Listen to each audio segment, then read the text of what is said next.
I would like to welcome you to our live meditation.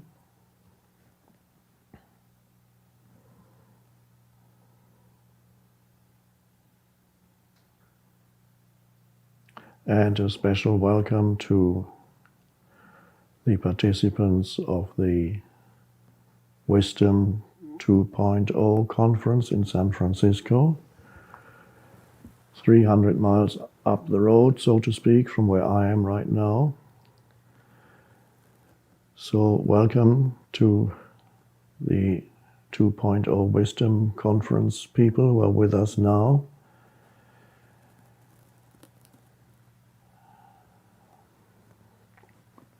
This is not a conventional meditation. I may be speaking most of the time, but there are also gaps in between the words, which of course are always more important than the words.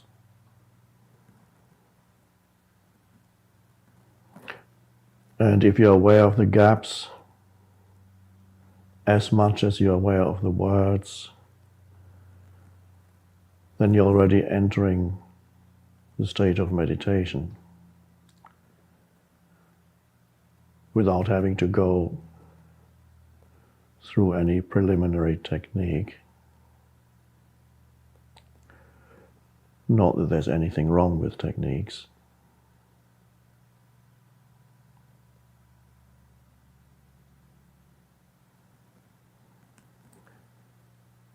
So it's actually quite lovely to be aware not only of the words, but also the stillness that's there. The space, one could say, between the words, even underneath the words. And the miraculous thing is, when you're aware of that,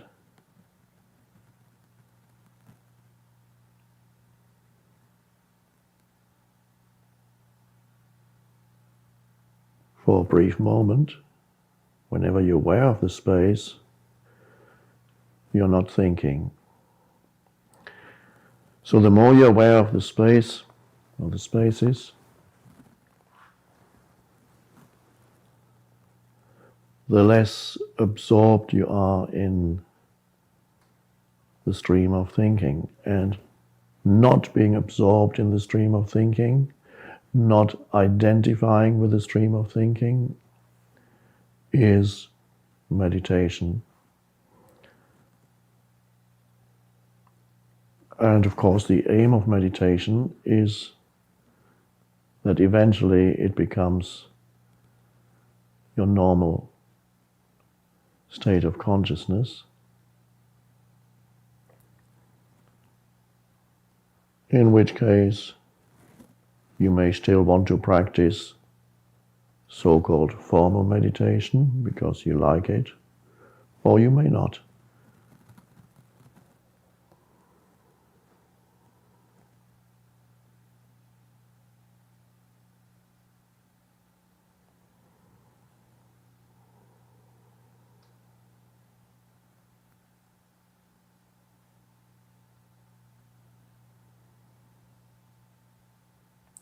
Now, usually, in your daily life,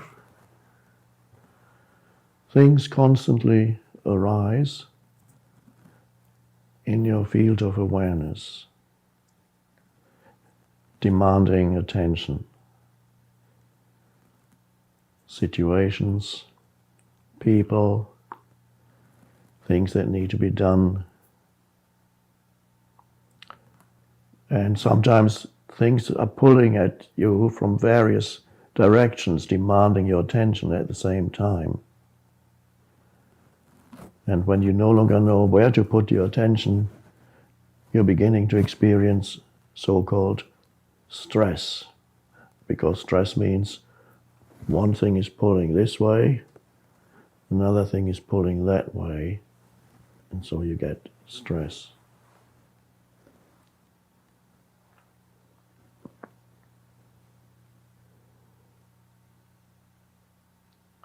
And as long as you're unaware, unconscious, spiritually speaking, the world around you determines where your attention goes.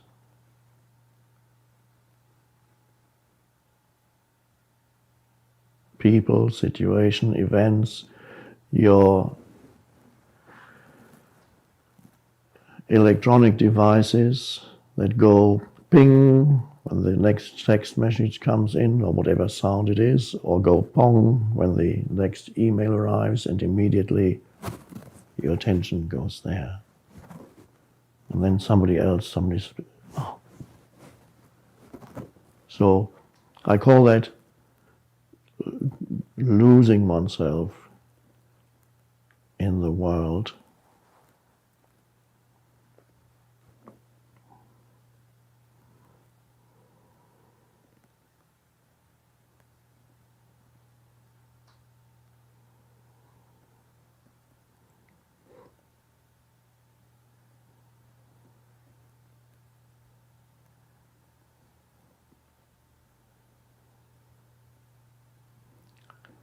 And then, of course, there's your thinking. Every thought that arises seems to say, give me more of your attention, follow me to where I want you to go. And so when you're unaware, then whatever thought comes into your head has this enormous pulling power. And so you identify with the thought, and you're completely in it. And it takes you this way and that way, and leads to a whole succession of thoughts. And so, on the most primordial level, it's thinking really that absorbs your attention, your mind, because even external things have to be transformed into mind stuff before you can experience it, so that you can experience it. All external objects, before you can be aware of them, have to be taken in through sensory perception, then transformed into nerve impulses, and then reassembled somewhere to make up this picture of external reality. But it's ultimately all you ever experience is your mind. So that's really what we need to look at.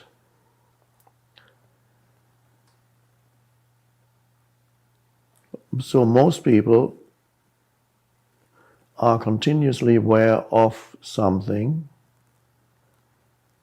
and they are at the mercy of whatever arises in their mind that has this power to pull in their attention.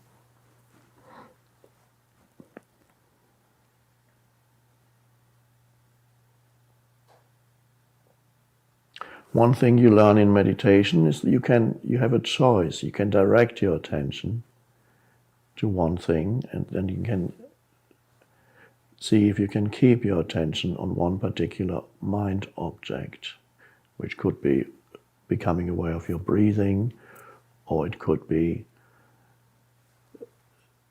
a mantra that you repeat in your mind, one mind object, or an external object, the candle flame. So you begin to realize that you can actually direct attention. You don't have to be at the mercy of whatever comes into your mind.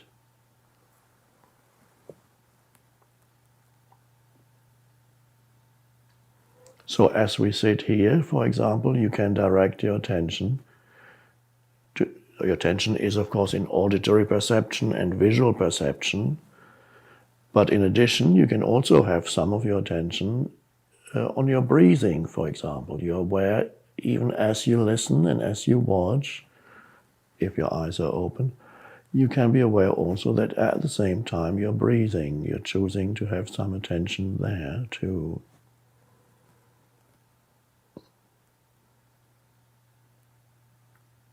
That's a very calming thing. And you become aware that your body is alive on the inside. You can become aware that there's a sense of aliveness inside your hands. Another ancient meditation method to do it more methodically, you become aware that your feet are alive on the inside, your legs, your entire body. There's a field of aliveness, you become aware of that. You can then choose to put your attention on that rather than on something else where it would habitually go.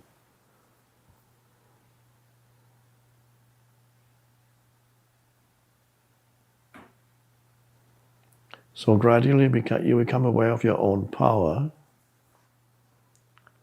You're not at the mercy of events and things, your thoughts ultimately. There's a deeper dimension in you, deeper than thinking, and getting in touch with that, accessing that, realizing that that is the essence of who you are. That's why we're here. The purpose of this is to get in touch with that deeper dimension within yourself. Deeper than thinking. And what is that?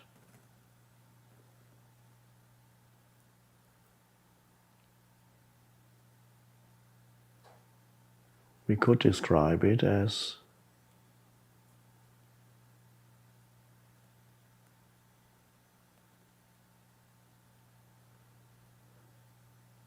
the feeling or the sense of being you at the most fundamental level. What does it feel like to be you? Now, usually, when you speak in terms of I, let's use the first person. What does it feel like? What's it like to be me? What is that sense of identity, the sense of self? Usually you refer then to certain things in your mind, your history,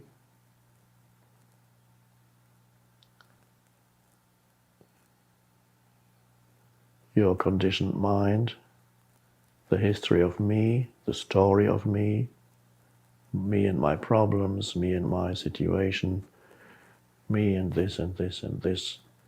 So there's always, on that level, when your feeling of being yourself is really to be identified with certain things that arise in your mind. But here we are attempting to go deeper to a more foundational, a more real sense of what is it that underlies all that? What is it that makes the story of you, that most people tend to be who they are? What is it that makes the story of you possible? What is the space, the light in which it appears? There's something deeper without which there could be no story.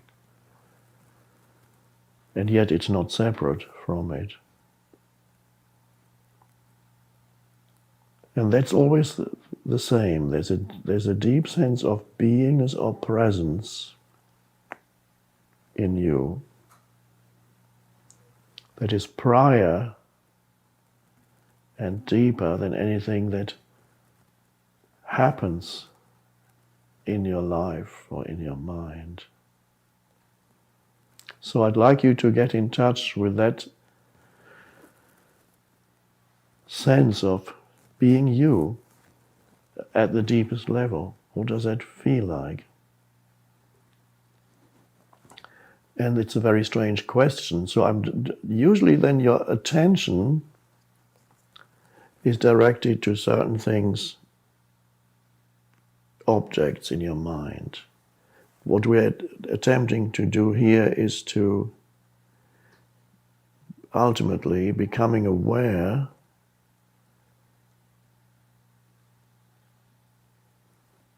of that attention itself, which is awareness. So when I ask you, what's it like to be you? I'm really asking you to become aware of your own awareness. And that is not an object. You can't say, there it is, I've got it now. You cannot have it because you are it. It's the essence of who you are. You cannot describe it because it has no form. You cannot talk about it in terms of past or future because there's no time to it. It is a timeless dimension. And this bare sense of beingness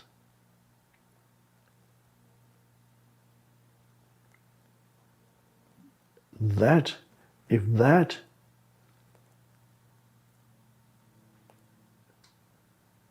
becomes the foundation for your life, so to speak, if you could not lose touch with that, in other words, not lose touch with the most essential dimension within you,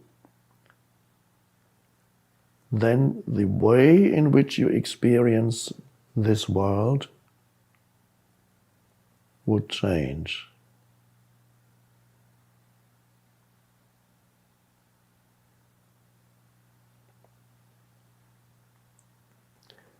Because you would be continuously aware of that which is deeper than whatever arises in this world or in your mind.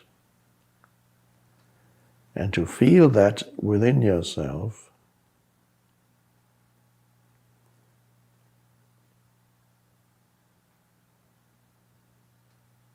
brings about a sense of trust in life. It is as if something were carrying you, something vaster than the little me, and you are connected with a vastness there that goes far beyond you as the person with a history. And to sense that within yourself, you can feel there is a power there that is the power of life itself. When you don't know that, all that's available to you is a trickle of that power.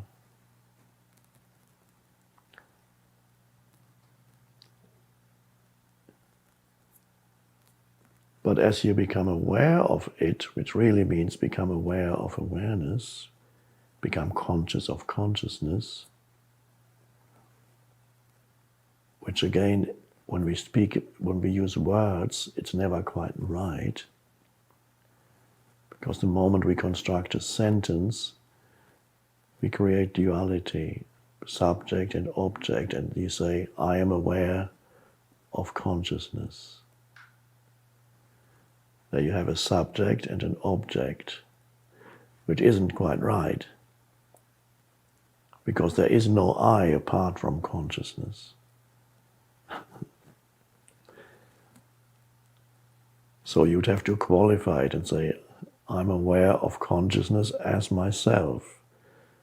Then you undo the original error that is semantic. That brings about a sense of, we could say, rootedness in being, and brings about a trust in life. In other words, what is trust? Which in Other spiritual traditions have other words for it. Faith.